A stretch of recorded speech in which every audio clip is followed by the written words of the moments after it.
Assalamualaikum warahmatullahi wabarakatuh. Perkenalkan, nama saya Muhammad Taufik Ramdhani. Di sini saya akan menerangkan tentang konsistensi perilaku konselor dengan kode etik profesi. Pertama-tama saya akan menerangkan tentang apa itu profesi konselor. Jadi profesi itu mengandung arti sebagai pekerjaan ahli yang mempunyai keterampilan dasar dan pendidikan tertentu. Jadi profesi itu bukan hanya pekerjaan yang bisa dilakukan oleh semua orang, tapi pekerjaan yang dilakukan oleh ahli yang menempuh bidang pendidikan minimal strata 1 dan mempunyai keahlian khusus dan juga mempunyai peraturan atau kode etik dalam pekerjaannya. Peraturan atau undang-undang tentang profesi konselor itu sendiri sudah disusun dan disepakati oleh pengurus dan anggota Asosiasi Bimbingan Konseling Indonesia atau ABKIN. Salah satunya yang pertama ada Peraturan Undang-Undang Nomor 20 Tahun 2003 yang menyebutkan bahwa konselor merupakan tenaga pendidik. Jadi konselor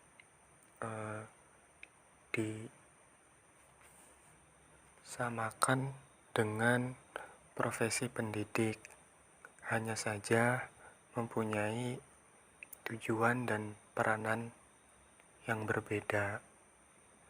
Yang kedua, ada Peraturan Menteri Pendidikan dan Kebudayaan Nomor 111 Tahun 2014, Pasal 1 Ayat 4.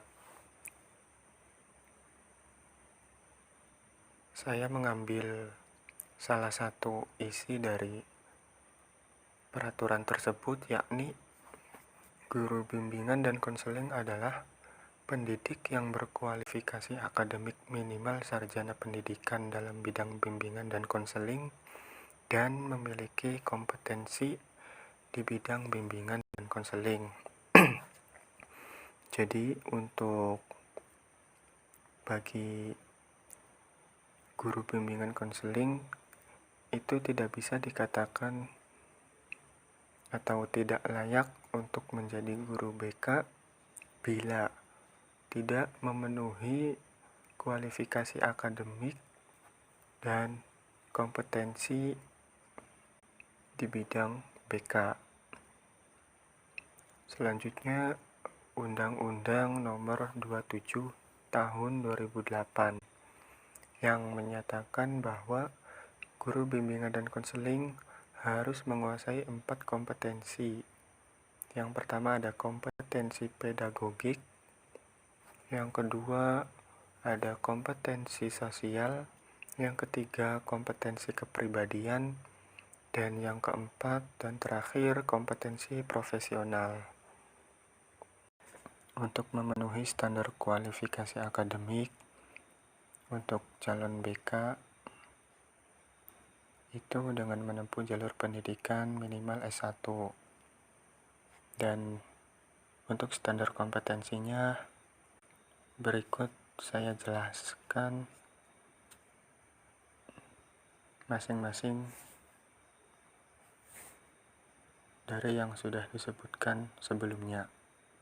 Yang pertama ada kompetensi pedagogik, yaitu konselor mampu menguasai teori dan praksis pendidikan, bisa mengaplikasikan perkembangan fisiologis dan psikologis serta perilaku peserta didik atau konseli. Konselor juga menguasai esensi pelayanan bimbingan dan konseling dalam jalur, jenis, dan jenjang satuan pendidikan. Yang kedua, kompetensi kepribadian. Kompetensi kepribadian yang harus dimiliki, yang pertama, beriman dan bertakwa kepada Tuhan Yang Maha Esa. Lanjut, menghargai dan menjunjung tinggi nilai-nilai kemanusiaan, individuasi, dan kebebasan memilih. Yang ketiga, menunjukkan integritas dan stabilitas kepribadian yang kuat.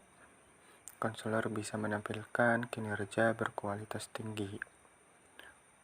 Selanjutnya, kompetensi yang ketiga, kompetensi sosial. Kompetensi sosial yang harus dimiliki atau dipunyai oleh guru BK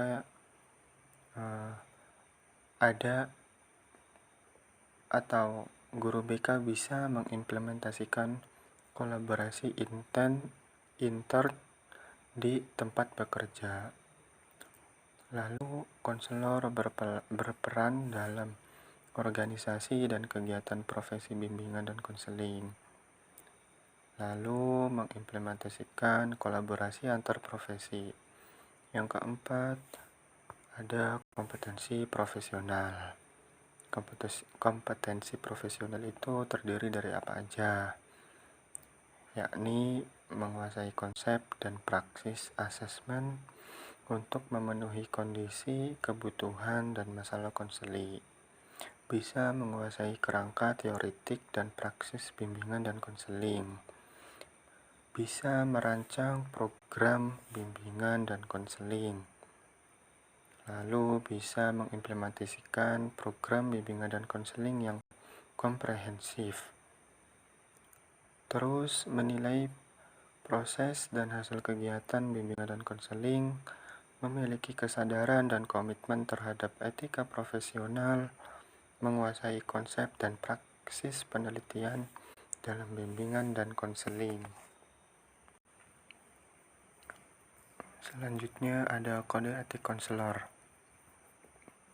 Kode etik konselor ini merupakan suatu hal yang harus diketahui oleh guru bimbingan dan konseling, dan juga tahu apa yang harus dilakukan dan juga tidak boleh dilakukan oleh guru bimbingan dan konseling. Yang pertama, keahlian konselor yang diperoleh dari pendidikan dalam sifat, nilai, keterampilan, dan wawasan. Yang kedua, penyimpanan dan penggunaan informasi konseli. Data-data konseli, hasil konseling dari konseli itu harus disimpan dan digunakan dengan baik. Yang ketiga, konsultasi dengan rekan sejawat. Konsultasi dengan rekan sejawat itu apabila dirasa tidak mampu atau membutuhkan pendapat dari pihak lain, itu guru BK bisa meminta bantuan kepada rekan seprofesi atau rekan sejawat. Yang keempat, alih tangan kasus. Alih tangan kasus ini jika memang guru BK sudah tidak bisa menangani, maka guru BK dibolehkan untuk mengalihkan kasus ini kepada pihak yang dipercaya, bertanggung jawab, dan pastinya bisa menyelesaikan masalah yang terjadi. Selanjutnya, pelanggaran kode etik profesi. Pelanggaran kode etik profesi yang pertama ada pelanggaran umum. Itu pelanggaran yang dilakukan ketika guru BK melakukan suatu hal yang mencemarkan nama baik Apkin atau anggota lainnya. Yang kedua, pelanggaran terhadap konseli. Pelanggaran terhadap konseli contohnya seperti menyebarkan informasi atau data konseli kepada pihak yang tidak bersangkutan. Yang ketiga, pelanggaran terhadap organisasi profesi. Pelanggaran ini dilakukan